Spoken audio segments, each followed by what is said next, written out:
very much, everyone. It's, as I said at the outset, we're with these incredible workers who have amazing brain power. They are electricians, welders, mechanics, engineers. This is a business that is among the most advanced in the world in battery storage, well service, fracking pumps, and other highly advanced technology.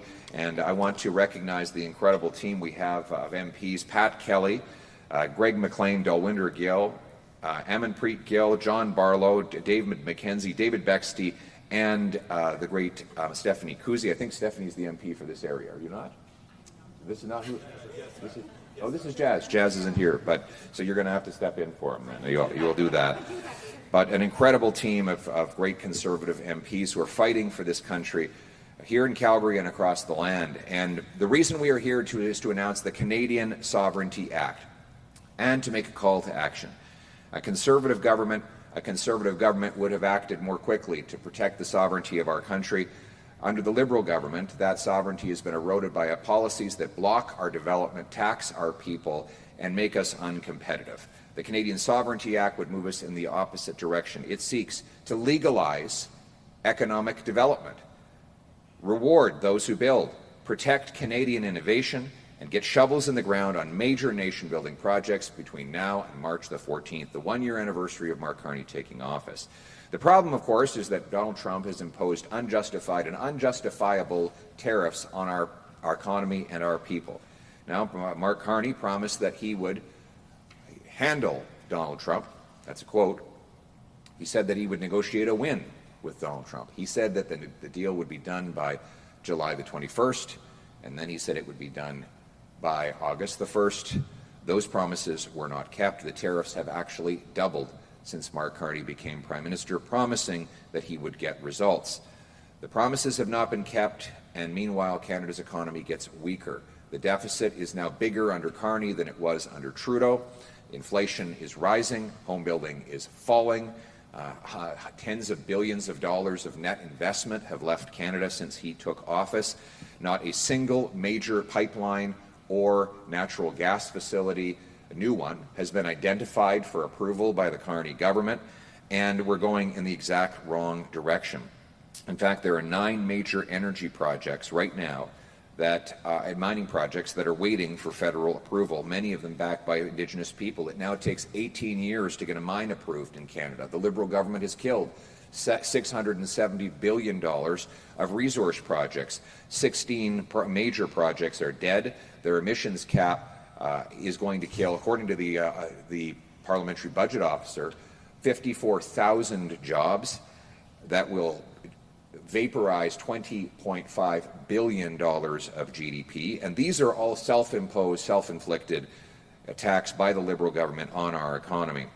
On housing, Mr. Carney promised the fastest and biggest buildup of housing since the Second World War, that he would double home building. Since that time, home building has actually gone down in Canada, and according to his own housing agency, it will fall next year, and the year after that, it will not even be half of the 500,000 annual builds that he has promised.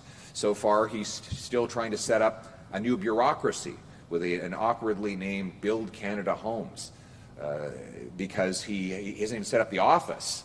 He hasn't built an office or built the bureaucracy yet, let alone built a single home. We need to get building now. And that's why the Conservative proposal for a Sovereignty Act will take action immediately. In this fall, we will introduce a motion calling on the government to put forward this legislation. The Sovereignty Act will legalize pipeline and other major projects by repealing the anti-development law C-69. It will legalize shipping Canadian energy off the northwest coast of BC by repealing C-48. It will axe the industrial carbon tax, something the Europeans are doing, and given that our competitors in America have no industrial carbon tax, it is untenable to force our people and our industries to pay this tax. We will get rid of the oil and gas cap that kills jobs. We will get rid of the ban on plastics, the petrochemical industry that produces our plastics. The plastics themselves are essential, and so are the jobs that go along with it. This, by the way, this plastics ban is not about, it's just saving your straw. It's about saving you about $400 or $500 a year in food that would otherwise go bad because it would not have plastic to preserve it. And we have a wonderful Alberta-based petrochemical sector that contributes to plastics that we need to protect. We'll get rid of liberal censorship laws that prevent our energy companies from talking about their incredible achievements and their environmental stewardship. We will legalize into the future your right to drive a gas or diesel-powered truck or car by repealing the liberal EV mandate. All of this will be in one bill. Next, we're going to reward those who build. We'll get rid of the capital gains tax when you reinvest your proceeds here in Canada. This will cause a boom in Canadian investment. Here in Canada, we get about half the investment per worker as they do in the United States of America. We get about 14, 15 grand of investment per worker in Canada. In the States, it's 28 grand, both measured in US dollars. No wonder that the American economy is leaving us behind. We need to reward investment by letting people who sell one asset and reinvest the money in Canada do so without capital gains tax. We will give free trade bonuses to the provinces, paying them the economic benefit that results from them opening their markets to fellow Canadians. We'll protect innovation by requiring in this law that the minister do a review and present a plan to stop the mass sell-off of Canadian inventions, discoveries, and innovations. We pay for all these incredible technological breakthroughs in Canada, often with tax dollars that subsidize it at university research and elsewhere, and then it's sold off to the Americans. And we become dependent on them for the technology that we ourselves invented. Finally, outside of the bill, we are making a call to action. Today, Conservatives are calling on Prime Minister Carney to have pipeline construction underway for at least 2 projects and to have at least 1 new natural gas liquefaction project and a road to the Ring of Fire in Ontario under construction by the first anniversary of him taking office.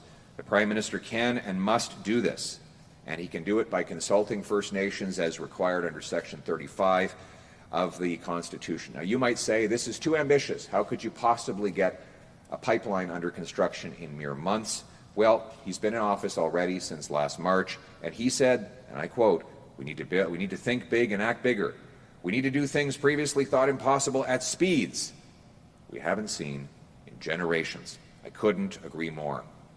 That doesn't happen through simple meetings, through plans and speeches and forums and press releases. It happens through action. We need shovels in the ground, and we need deadlines to make those shovels dig and get things done.